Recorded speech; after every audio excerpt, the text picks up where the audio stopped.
Beberapa waktu yang lalu, saya pernah ditanya orang, "Kok sebenarnya kamu ini percaya nggak sih dengan surga? Dan kamu percaya nggak sih dengan neraka?" Saya bilang, surga itu ada, neraka itu ada. Lalu kenapa nggak percaya dengan kesaksian tentang ada orang yang pernah ke surga dan pernah ke neraka? Lalu saya jawab seperti ini, firman Tuhan adalah kebenaran yang mutlak. Kalau cerita atau kesaksian itu tidak sejalan dengan firman Tuhan, maka saya merasa tidak perlu mempercayainya. Contoh seperti ini. Saya buka ya, Wahyu 20 ayat 7. Dan setelah masa 1000 tahun itu berakhir, iblis akan dilepaskan dari penjaranya dan ia akan pergi menyesatkan bangsa-bangsa ke 4 penjuru bumi, yaitu Gog dan Magog, dan mengumpulkan mereka untuk berperang dan jumlah mereka sama banyaknya dengan pasir di laut. Maka naiklah mereka ke seluruh daratan bumi lalu mengupung perkemahan orang-orang yang kudus dan orang kota yang dikasihi itu. Tetapi dari langit turunlah api yang menghanguskan mereka dan iblis menyesatkan mereka, dilemparkannya ke dalam lautan api dan belerang, yaitu tempat binatang dan nabi palsu, dan mereka disiksa siang malam sampai selama-lamanya. Lalu apa sih yang membuat saya tidak percaya atau kurang percaya? Saya sepakat neraka itu ada. Karena firman Tuhan mengatakan neraka itu ada. Tetapi yang gak percaya itu seperti ini, atau belum percaya ya tepatnya. Kalau di neraka, orang yang suka bohong, lidahnya dipotong, lalu disambung lagi, dipotong lagi, disambung lagi oleh siapa? Oleh setan. Lah boro-boro mau nyiksa manusia. Wong iblisnya sendiri sudah disiksa di sana. Nggak sempat mikir nyiksa manusia. Paham? Kalau neraka itu diciptakan untuk iblis, nabi palsu, dan orang-orang yang tidak percaya kepada Tuhan Yesus, maka iblis pun akan disiksa di neraka. Iblis bukan makhluk abadi yang tidak bisa sakit di neraka sehingga dia kurang kerjaan dan menyiksa manusia waktu di neraka. Mengerti maksud saya? Paham maksud saya? Siapa yang paham angkat tangan? Boro-boro mikirin nyiksa manusia, wong dirinya sendiri disiksa. Amin. Amin. Lalu ada yang kesaksian nih, pernah ke surga, naik eskalator sampai di situ ada kolam renang yang sangat gede banget. Lalu di sana ada badut-badutan. Ya saya dengerin aja sebagai apa? Cerita dongeng. Tetapi apakah surga seperti itu? Belum tahu, enggak ada yang belum pernah ke surga nih. Dan teman-teman yang dikasihi Tuhan, hari ini saya memperkenalkan sebuah Injil yang berasal dari firman Tuhan. Pada waktu kecil, saya datang ke gereja, mendengarkan firman Tuhan. Tetapi hidup saya diliputi kepahitan demi kepahitan. Mengapa demikian? Karena mama saya ketika mendidik saya itu keras sekali.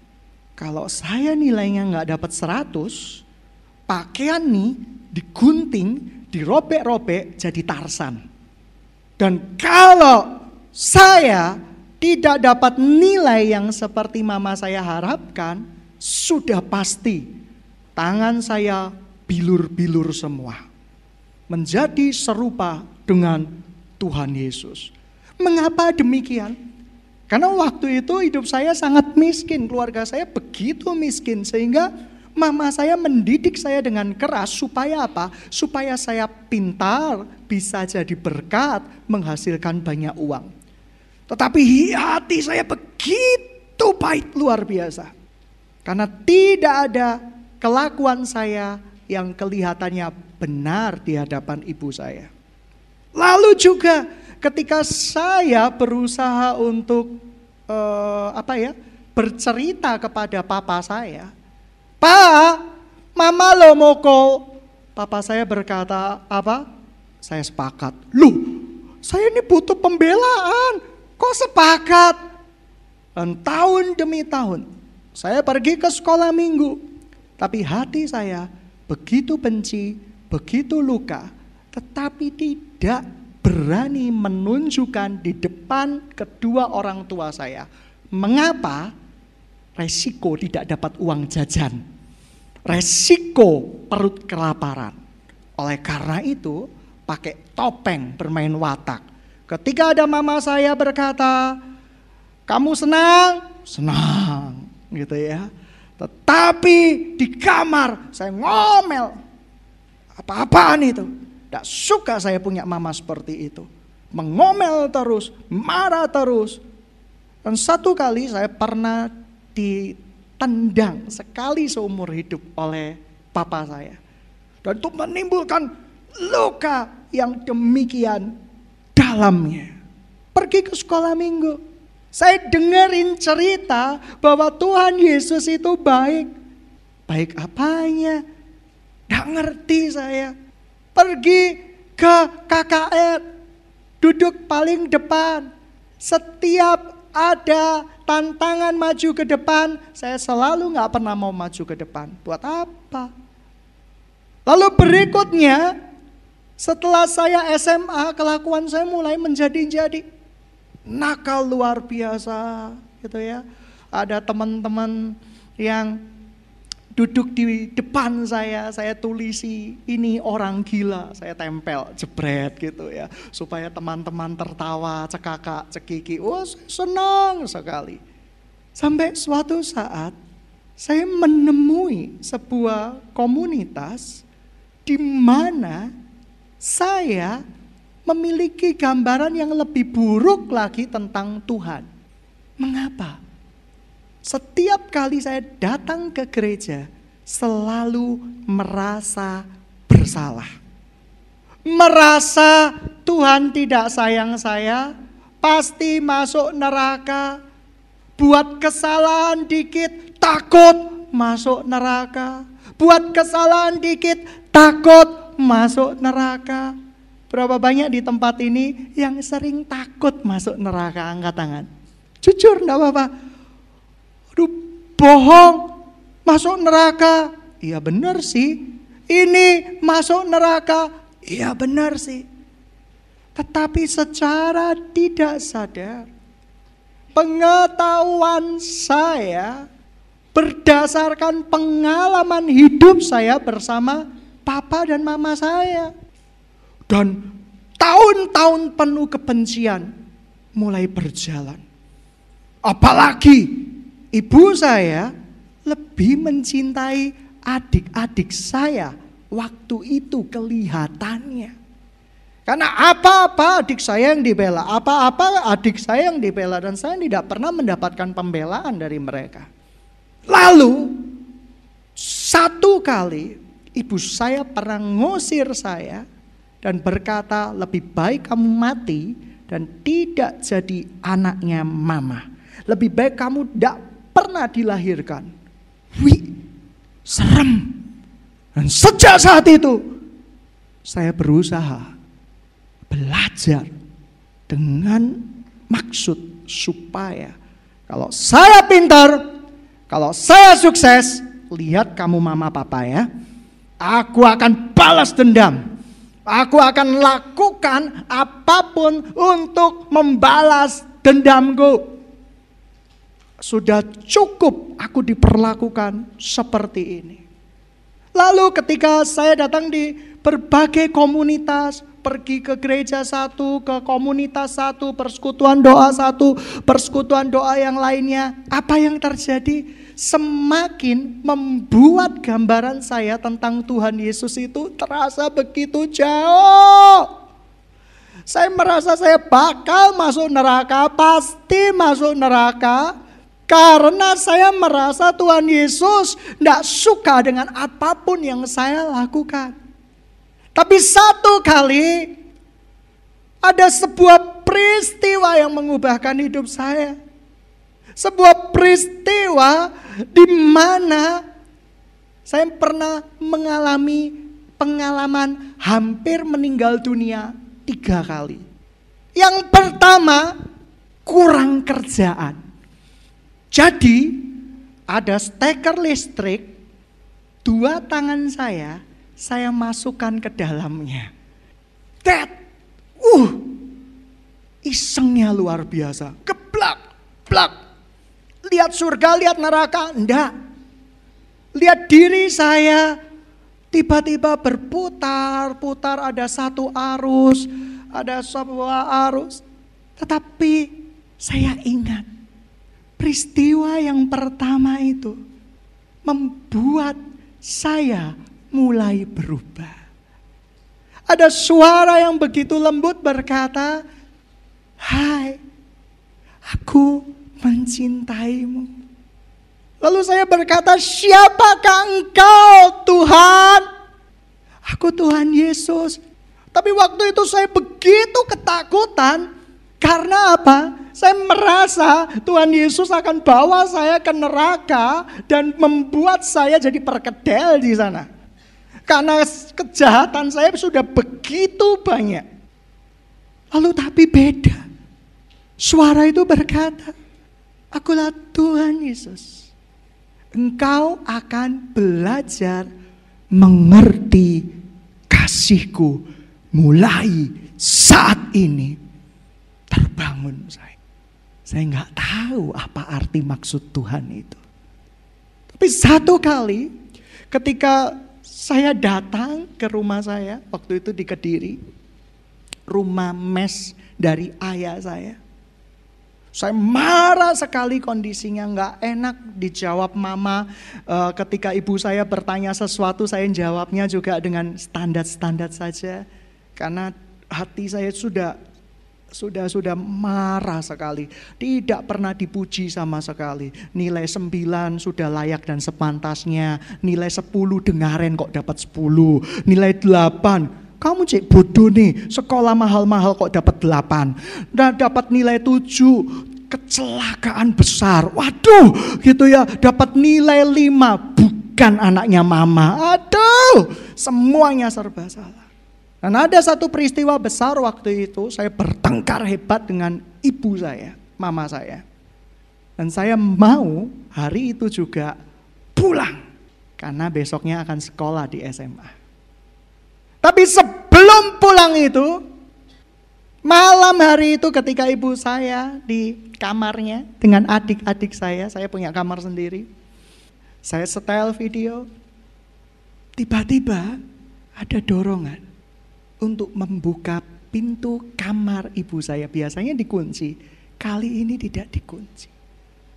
Dan saya mendengar mama saya menangis dan dia berdoa untuk saya. Saya terkejut. Benarkah suara mama? Saya diam. Saya tidak langsung percaya. Saya diam. Pulang akhirnya besok paginya. Beberapa bulan kemudian balik lagi ke kota itu. Untuk apa? Untuk mendapatkan ramsum yang baru. Dan saya bertengkar dengan ayah saya. Ayah saya saking marahnya karena waktu itu saya bertengkar dengan adik saya. Ayah saya mau menendang saya, tidak kena. Tapi sakit hatinya di dalam itu luar biasa sekali. 6 bulan kemudian saya balik lagi ke rumah. Waktu itu kami tidak memiliki pegawai. Ayah saya mencuci sendiri. Saya tahu ayah saya pekerja keras. Dia pulang sampai jam 10 malam. Ya kasihan, ya sedih, ya mangkel. Sampai satu kali ayah saya menyanyikan sebuah lagu. Dan Anda tahu, nama saya disebut di lagu itu. Saya terdiam. Pura-pura ini papa, ini pasti pura-pura. 6 bulan kemudian, waktu mau lulusan, saya mengalami peristiwa hampir mati kedua kalinya. Kenapa tidak? Saya putus cinta. Sudah ditolak mama papa, putus cinta. Dan tahu yang saya minum apa? Saya minum 1 kapsul penuh, saya glogok dengan harapan modar. Tetapi yang saya minum ternyata kalsium, pantesan tulang saya tambah kuat luar biasa. Nggak jadi mati. Tapi saya lupa besoknya saya minum obat apa ya waktu itu? Obat batuk. Saya glogok langsung supaya saya bisa mengakhiri hidup saya. Saya berkata enggak ada satupun yang sayang sama saya. Mama enggak, papa enggak, adik-adik juga enggak. Orang yang saya kejar juga enggak. Sudah binasa sajalah hidup saya. Dan ke peristiwa itu jangan pernah ditiru. Iya lek balik, lek gak balik. Ya seperti itu. Dan waktu itu peristiwa itu badan saya keluar lagi.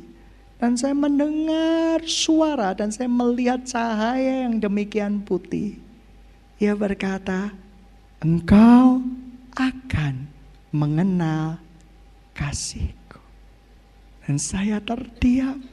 Lalu beberapa waktu kemudian, tidak berapa lama kemudian, di sebuah kamar kos saya, di tengah kesesakan saya, waktu itu sudah kuliah. Di tengah kesesakan saya berteriak, Tuhan, Tuhan. Kamu itu kok jahat toh Tuhan. Hidupku kok dibuat miskin begini, lihat semuanya. Tetapi peristiwa di malam itu tidak pernah saya bisa lupakan. Saya merasakan dengan kuat Tuhan memeluk saya. Dan Tuhan berkata, engkau akan mengenal kasihku. Aku ini lemah lembut, belajarlah daripadaku. Dan saat itu saya mulai belajar. Apa itu Tuhan? Siapa itu Tuhan? Saya renungkan firman Tuhan dan siang dan malam dan saya terkejut sekali. Sering kali saya mendengar kalau saya buat dosa, saya buat salah, saya buat ini, saya buat itu, saya tidak bebas masuk surga. Tetapi kasih Tuhan luar biasa.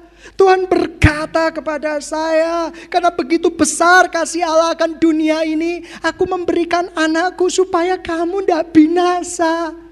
Loh Tuhan, masa ada kasih yang seperti itu? Masa ada Tuhan?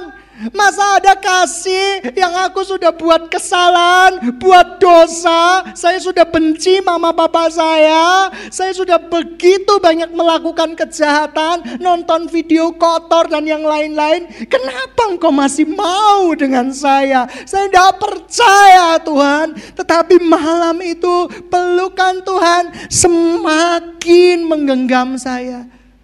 Dan Tuhan berkata, bahwa semuanya itu karena kasih karunia.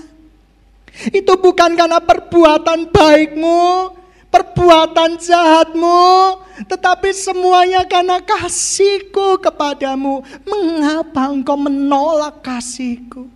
Saya terdiam di kos-kosan menangis. Waktu itu saya tidur di kamar kos berdua. Untung teman saya pulang, kalau enggak gitu, aduh sungkan menangis. Tapi saya menangis dengan luar biasa. Saya berkata, Tuhan, aku mau kenal Engkau. Aku sering kali kenal Engkau dari guru sekolah minggu, dari kakak rohani.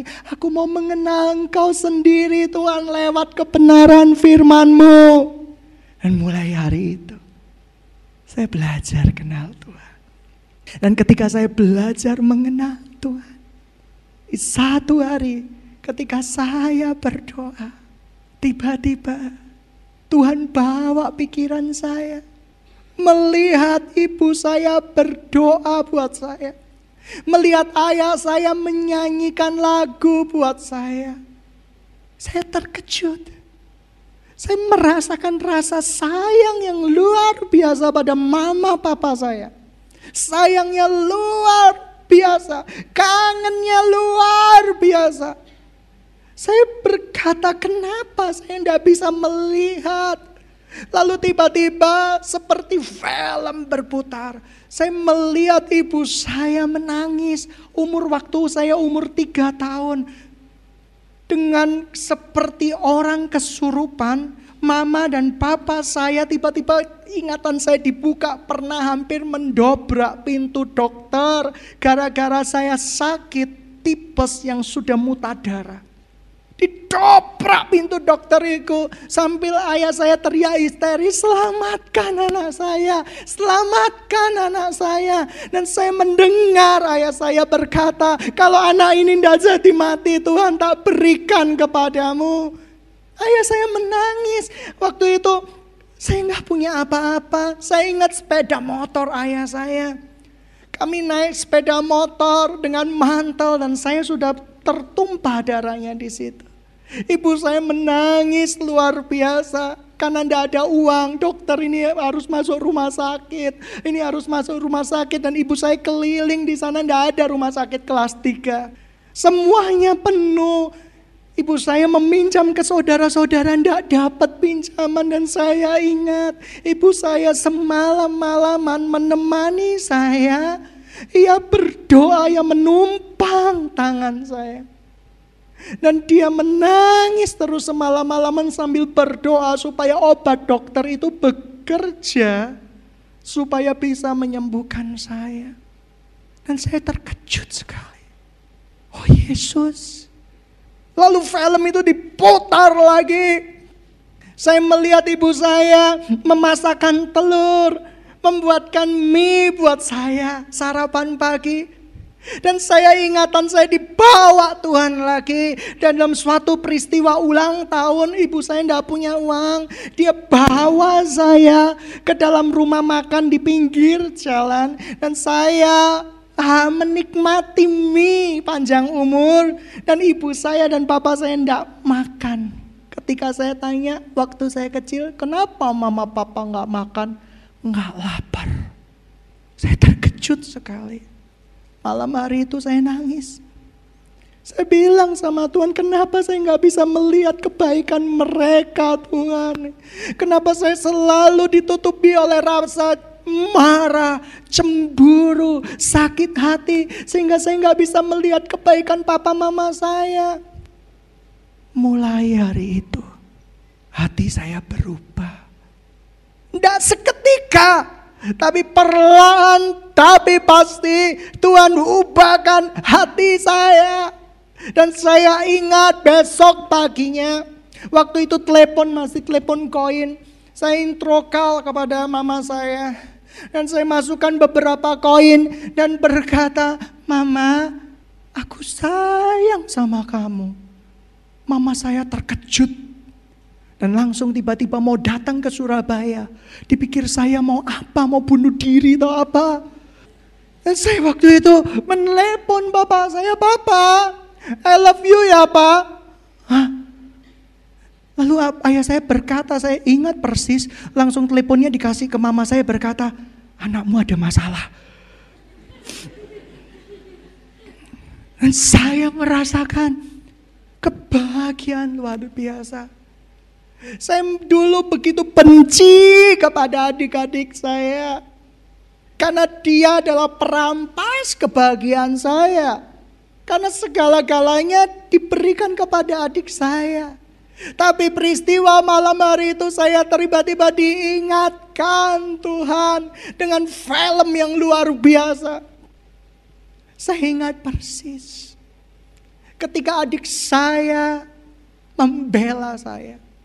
Ketika ibu saya mau memukul saya, adik saya menyediakan badannya untuk dipukul. Jangan pukul kokoku, jangan pukul kokoku, pukul aku aja.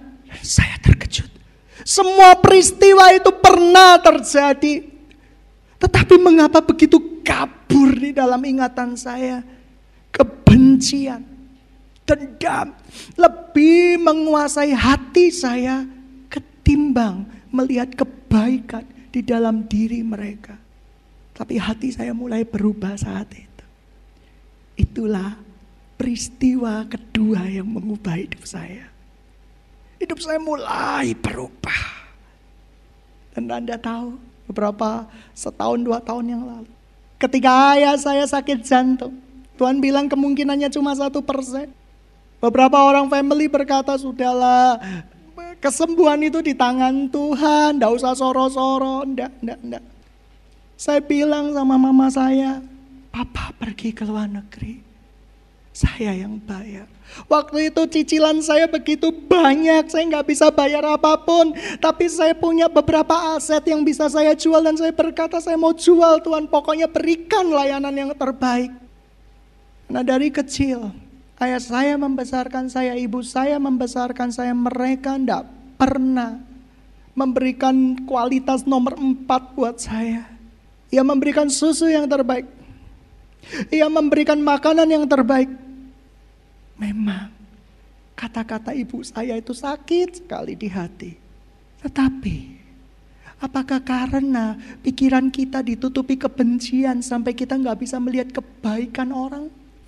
Apakah pikiran kita dipenuhi dengan dendam kepada teman persekutuan kita sehingga jelek-jelekan persekutuan itu? Apakah pikiran kita diliputi kebencian yang demikian sangat sehingga ketika orang-orang di sekitar kita benar-benar mengasihi kita, tetapi karena idenya gak sependapat dengan ide kita, lalu kita berkata yang jelek tentang mereka. Oh, kasihan, mereka belum mengenal kasih Tuhan. Mereka hanya mengenal kasih kelompok, kasih golongan, kasih kepada persekutuan, bukan kasih kepada Tuhan.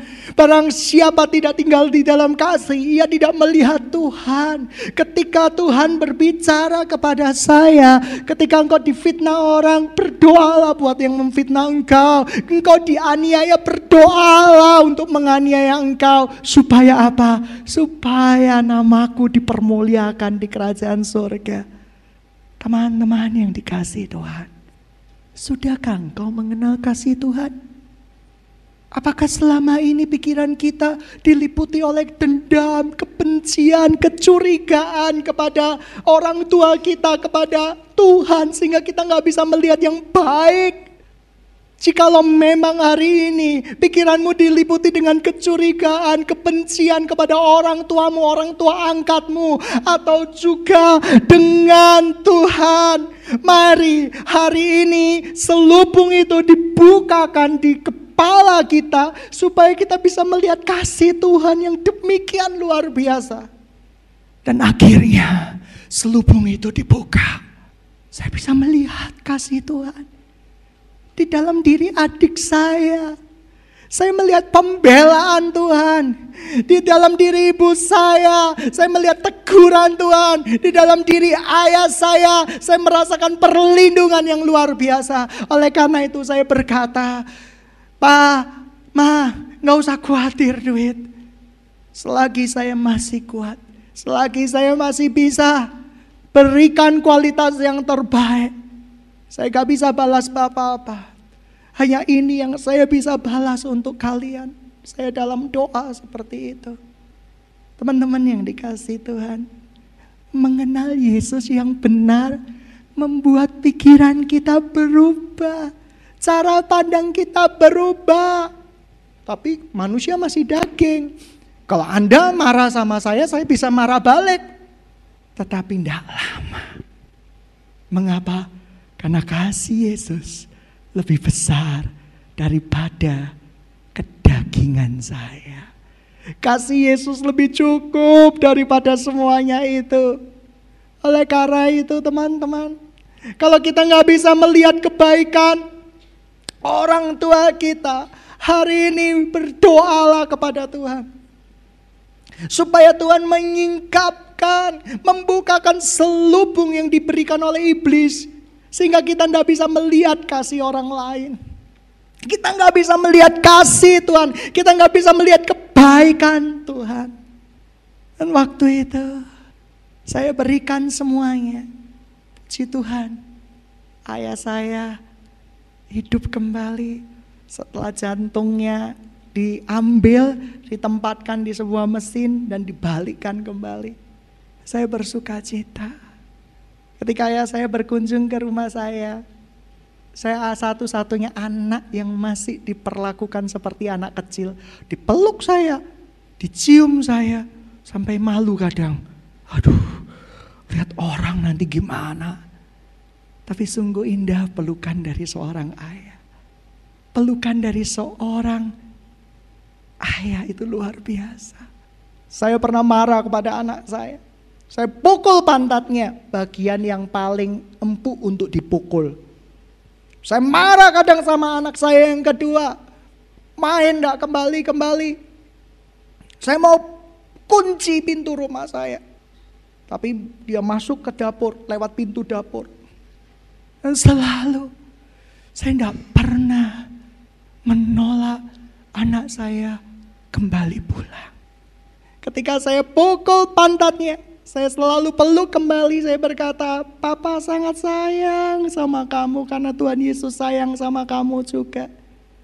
Oleh karena itu walaupun anak saya didik, saya pukul pantatnya, tapi dia selalu kembali ke pelukan saya. Kenapa? Ada kepercayaan, ada kehangatan. Dan karena saya sudah berubah, saya melihat kasih Tuhan. Kalau saya tidak berubah, saya gak bisa pikirkan saya akan balas dendam perbuatan orang tua saya ke anak saya. Tapi Tuhan mengubahkan hidup saya. Semuanya menjadi berbeda, semuanya menjadi indah, semuanya menjadi luar biasa. Teman-teman yang dikasihi Tuhan, sudahkah engkau mengenal Yesus yang benar? Sudahkah engkau mengenal pelukan Bapa Sorgawi? Ketika kamu salah, engkau akan dihajar, dipukul. Tetapi tangannya gemetar dan selalu ingin engkau kembali. Saya teringat persis ketika waktu kecil ibu saya memukul saya sampai tangannya bergetar. Ibu saya waktu dulu itu kurus dan sampai sekarang tetap kurus. Tangannya bergetar. Saya pernah tanya sama ibu saya ketika saya sudah pulih. Kenapa tangannya mama bergetar? Pengen mukul lagi ya? Enggak tega mukul kamu sebenarnya, tapi kamu kebacot. Oh gitu ya ternyata. Tak pikir mau diteruskan lagi. Persepsi saya berubah. Teman-teman yang dikasihi Tuhan, tempat ini adalah rumah. Engkau mungkin pernah mengalami kecewa. Engkau pernah mengalami sakit hati. Tapi di rumah Tuhan, tangan Tuhan selalu terbuka. Menerima kita kembali apapun kondisi kita. Kau tahu pikiran saya tentang Tuhan yang kejam, pembunuh, Tuhan yang salah dikit saya akan dihukum, pasti masuk neraka, berubah luar biasa. Tuhan pegang tangan saya. Dia berkata, kalau kamu terjatuh, kamu gak akan kubiarkan tergeletak. Kalau kamu berbuat salah, kamu tetap dalam genggamanku. Kamu tidak akan pernah bisa lepas dari kasih karuniaku. Kamu gak bisa akan lepas dari kasihku. Kamu gak akan bisa lepas dari pengawasanku. Sebab aku Tuhan, sebab aku Raja. Aku adalah Tuhan Israel yang setia, yang tidak pernah meninggalkan perbuatan tangannya, yang tidak pernah melupakan pekerjaan tangannya, dan engkau adalah pekerjaan tanganku. Teman-teman yang dikasihi Tuhan, maukah engkau mengenal Yesus yang benar hari ini? Yesus yang benar-benar dari firman Tuhan. Sehingga ketika saya dipulihkan oleh Tuhan Yesus, saya menemukan sebuah mutiara yang begitu berharga.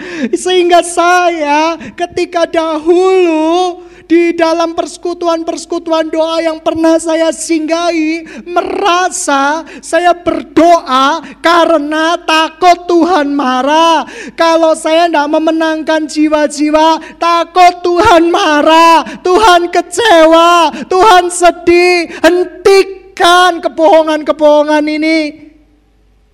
Kita mencari jiwa-jiwa bukan karena takut akan Tuhan, tetapi karena mencintai Tuhan, menyayangi Tuhan. Kalau saya mencintai seseorang, saya akan berikan apapun untuk orang yang saya cintai, tidak usah disuruh. Ketika saya jatuh cinta kepada Tuhan, tidak usah disuruh bangun pagi. Saya akan dengan refleks bangun pagi. Saya nggak akan hidup dari pengalaman orang lain, pengalaman hamba Tuhan. Sebab Tuhan kita adalah Tuhan bagi kamu dan saya. Engkau bisa mengalami pengalaman baru bersama Tuhan malam hari ini. Engkau bisa mengalami pengalaman yang luar biasa bersama Tuhan hari ini. Asalkan engkau membuka pintu hatimu dalam-dalam. Tuhan, aku mau kenal Engkau. Dan Tuhan yang saya miliki akan Anda miliki. Dan sehingga Anda bisa berkata, sungguh kalau dahulu saya selalu merasa saya nggak layak, saya tidak berharga. Saya tidak bisa apa-apa. Dan saya merasa Tuhan juga akan berkata saya tidak layak, nggak berharga, nggak bisa apa-apa. Buat ini supaya selamat, buat itu buat selamat, buat ini buat selamat. Cukup kita merendahkan kasih karunia Tuhan di kayu salib. Darahnya cukup untuk membayar dosa kamu dan saya. Darahnya lebih daripada cukup, lebih daripada sempurna untuk membasuh kita semua.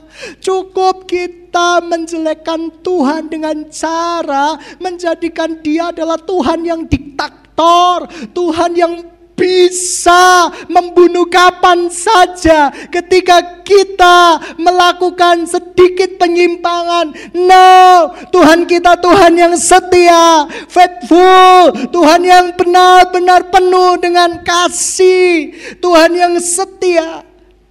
Teman-teman yang dikasihi Tuhan, berapa banyak mau berkata, aku mau kenal kasih Tuhan, angkat tangan.